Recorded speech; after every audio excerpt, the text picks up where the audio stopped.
السلام علیکم رحمۃ اللہ وبرکاتہ۔ ترمذی کی ایک روایت میں آپ لوگوں کے سامنے پڑھ کے سناؤں گا۔ اللہ تعالی ہم سب کو اللہ کے رسول صلی اللہ علیہ وسلم کے فرمان کی سمجھ عطا فرمائے اور اس کے مطابق عمل کی توفیق نصیب فرمائے۔ نبی کریم صلی اللہ علیہ وسلم نے فرمایا، اس ذات کی قسم جس کے قبضے میں میری جان ہے، تم بھلائی کا حکم دیتے رہو اور برائی سے روکتے رہو، کہیں ایسا نہ ہو کہ اللہ تعالیٰ تم پر اپنا عذاب بھیج دے، پھر تم اللہ سے دعائیں کرو اور تمہاری دعائیں قبول نہ ہو۔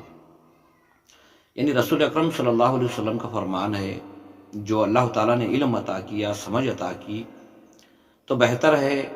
تمہارے ماحول کے اندر بھلائی کا حکم دیتے رہو اور لوگوں کو برائی سے روکتے رہو، کہیں ایسا نہ ہو کہ اللہ کا غضب یا اللہ کی پکڑ آ جائے اور اس وقت دعائیں کرنے لگو تو اس وقت ہماری دعائیں اثر نہ دکھائیں۔ اللہ سے دعا کرو، اللہ تعالیٰ جہاں تک ہو سکے ہمیں اچھائی کرتے ہوئے اور اچھائی کا پیغام دیتے ہوئے، ہر برائی سے بچتے ہوئے، ہر برائی سے اپنے ماحول میں رہنے والے لوگوں کو روکتے ہوئے، ایک اچھائی کا پیغام دیتے ہوئے زندگی گزارنے کی توفیق عطا فرمائے۔